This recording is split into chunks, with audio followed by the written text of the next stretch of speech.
Chuyện dài Chết để báo thù. Tập 1. Chết.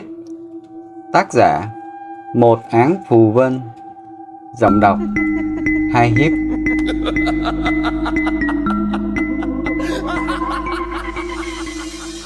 Một chàng cười dài, giọng khàn đục vang dội khắp không gian u tối của đêm đen. Nó hòa lẫn vào màn đêm cùng với tiếng cú đi ăn đêm. Thanh âm kéo dài rên xiết, nghe rùng rợn quái dị, lại mang một nỗi niềm đau đớn ai oán. Nghe như ai đó đang khóc than não nùng, lại vừa như nghe tiếng rú ghê rợn và giận dữ của loài ác quỷ đang khát máu và muốn tìm mồi. Ấy vậy, vẫn nghe ra được đó là giọng của một người con gái. Tiếng cười cứ thế vang vang, âm âm truyền đi khắp nơi trong xóm nhỏ. Thanh âm đó không lớn, nhưng đủ để trẻ con nghe phải giật mình khóc ré lên, rồi rút vào lòng của mẹ. Chúng im thin thít, thở cũng không dám, bởi vì chúng không hiểu có chuyện gì mà nửa đêm lại nghe âm thanh kỳ lạ như thế. Chúng nổi hết da gà. Mấy cụ già thì lật đật đến bàn thờ gia tiên thắp hương van vái ông bà phù hộ con cháu. Thanh niên trai tráng thì lâm lâm gậy gộc trong tay, thủ sẵn chỉ để bảo vệ người nhà trước hiện tượng lạ. Thế nhưng khi chàng cười ma quái ấy chấm dứt thì không có quái sự gì nữa. Tại nơi phát ra chàng cười đó, trong một khu rừng, có một thân ảnh của người con gái dáng cao gầy, đứng cô độc, đưa đôi mắt đầy phấn uất nhìn xoáy vào không gian tăm tối. Trên tay cầm con dao sắc nhọn sáng loáng. Trời không mưa nhưng lại có sấm chớp, một tia sáng vụt ngang như xé toạc bầu trời làm hai mảnh. Con dao trên tay cô gái trong phút chốc cũng sáng lên theo tia chớp. Cô đưa tay trái ra phía trước, tay kia cầm con dao đâm xuống thật mạnh, rồi dọc một đường dài trên cánh tay của mình. Máu theo đó mà tuôn ra. Nhưng thật lạ, cô gái chẳng có chút biểu cảm đau đớn, gương mặt thất thần không hề nhăn nhó, đôi mắt vô hồn. Cứ vậy mà từ từ cô róc thịt trên cánh tay của mình. Từng miếng thịt rơi xuống, máu cũng nhỏ xuống trên chiếc lá khô nghe rõ lộp bộp từng tiếng. Rồi đến chân trái, cô chậm chạp ngồi xuống, đưa dao cắm phập vào ốc chân, rồi cũng róc từng miếng thịt trên chân trái xuống. Máu bây giờ nếu nhìn thấy có lẽ đã động thành vũng. Nhưng mỗi hành động vậy, cô lại cười lên khùng khục, rồi cứ tiếp tục cho đến khi thấy cả xương. Không phải không còn cảm giác đau đớn, mà là nỗi đau róc ra thịt như thế cũng không đau đớn bằng những gì cô chịu đựng. Cô chậm rãi mấp máy, đôi môi rít lên từng tiếng. Cha, mẹ, anh, chị, kể từ ngày hôm nay, giữa chúng ta sẽ không còn là quyến thuộc nữa. Nếu có kiếp sau, nếu các ngươi là cá dưới nước, ta sẽ là kình ngư nhai nốt tất cả. Nếu các ngươi là loài sống trong rừng, ta sẽ là loài săn mồi và ăn nuốt các người. Nếu các ngươi là loài sống trên không, ta sẽ là loài phi điểu to lớn, sẽ phanh thây các người. Kể từ bây giờ, lời nguyền rủa ứng nghiệm. Giữa chúng ta, nếu gặp lại nhau, sẽ chỉ là kẻ thù tiêu diệt nhau mà thôi. Ha ha ha ha. Cô nén đau để dao xuống, đưa tay của quạng trong đêm tối, bốc lên mấy miếng thịt của mình, đưa lên trên không trung, mắt hướng về nơi phía thâm sâu âm u nhất, miệng như nửa cười nửa méo mà nói: Hỡi những vong linh chết oan nơi rừng rú, xin nghe lời thỉnh cầu của tôi mà đến đây. Tôi xin dâng máu thịt này cho các người, nguyện để cho thân xác này làm nơi nương gá của những oán linh. Chỉ cần giúp tôi ngay bây giờ ngưng tụ lại tất cả oán khí, hóa thành quỷ lực, thần thức hóa thành quỷ hồn. Cô gái chưa nói hết thì từ trong hư không, một nhân dạng không rõ ràng, mờ ảo như luồng khói đen xuất hiện trước mặt cô, cất giọng âm u vang vọng: Ta sẽ giúp cô toại nguyện, còn muốn gì nữa không?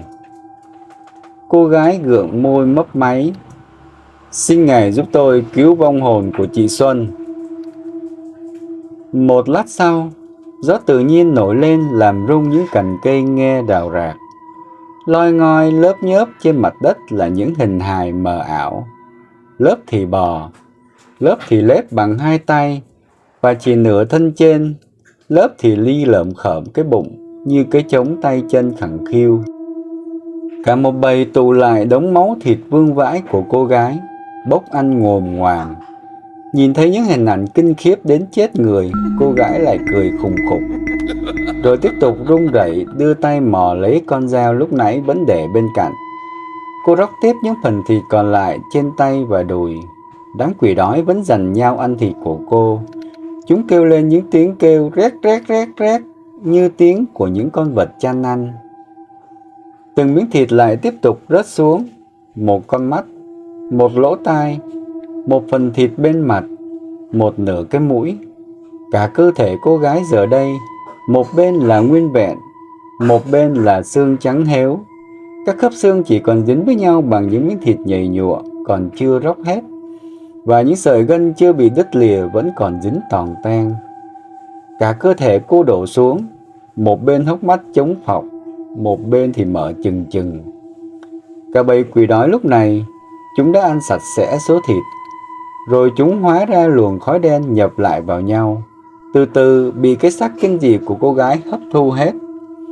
Khoảng một lúc sau, cái xác động đậy, rồi bật ngồi dậy, cử động cái đầu nhìn khắp một lượt trên người mình và cất tiếng cười ma quái. Bỗng lúc này có một bóng người đi tới. Người này đi nhanh như lướt trên đầu ngọn cỏ.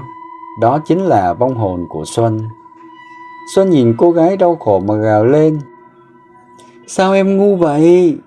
Sao tự giày vò và hủy hoại bản thân mình như vậy, Phượng?" Xuân lao đến gần hơn, đưa tay chụp lấy Phượng. Thì ra cô gái tên Phượng. Bây giờ thì Xuân có thể chạm vào Phượng. Thì ma quỷ có khác gì mấy đâu. Xuân là vong ma, Phượng đã hóa quỷ, lại còn là oán quỷ. Chỉ khác là quỷ có thể mang thân ảnh của con người mà xuất hiện vào ban ngày. Quỷ có quỷ lực lớn mạnh. Phượng lùi lại về sau, né không cho Xuân đến gần. Chị bị giam cầm thời gian khá lâu. Nếu đến quá gần em, quỷ lực từ em sẽ làm chị tiêu hao âm khí. Xuân buồn bã nói: "Có rất nhiều cách để trả thù. Sao em lại chọn cách thành quỷ dữ này?" "Chỉ có cách này mới bắt họ trả cái giá đắt nhất. Chị biết em khổ sở. Bọn họ không khác gì cầm thú. Họ đáng bị trừng phạt. Nhưng em hãy để mọi chuyện tự nhiên theo hướng nhân quả được không?" Khi nào thì mới có nhân quả hiện bày? Họ vẫn phe phẩy sống nhởn nhơ. Suốt những năm tháng họ đầy đọa và giày vò em, bắt em phải hầu hạ và phục dịch họ tàn nhẫn đánh đập, bỏ đói và bán em vào động chứa. Sao họ vẫn còn chưa trả giá? Còn nữa, họ thuê thầy tà trấn yểm giam giữ đánh đập chị, cài yểm bùa cho em lúc điên dại. Phượng cười như điên dại rú lên: "Em sẽ thực thi nhân quả. Nhân quả vốn không công bằng. Cái gì gọi là nhân quả, chứ vốn không có." Xuân chỉ biết khóc thút thít nhìn Phượng, lắc đầu xót xa. Nhìn hình thù của cô bây giờ, Xuân không khỏi đau lòng. Hình thù ma quái gớm ghiếc, còn đâu cô gái hiền lành chăm ngoan ngày trước, chịu đựng mọi đau buồn, bất hạnh, nhẫn nhục sự xị vả, chà đạp của chính những người thân, chỉ biết trốn tránh và im lặng khi bị đánh đập mắng nhiếc. Xuân nhớ nhất những lần Phượng bị cha mẹ hay anh chị đánh chửi, cũng chỉ biết trốn ra ngoài mấy bụi tre ngoài đồng, đến tối mịt mới dám về, và hôm đó nhịn đói cho đến sáng. Lúc ấy Xuân chỉ là một vong ma, chỉ có thể giúp cô hù dọa họ, chứ làm sao có thể kiếm đồ ăn cho cô. Những lúc như vậy, Xuân chỉ có thể hiện ra an ủi và xoa dịu những vết roi cho Phượng bớt đau, và ru cô ngủ như ru đứa em gái bé nhỏ bất hạnh mà thôi.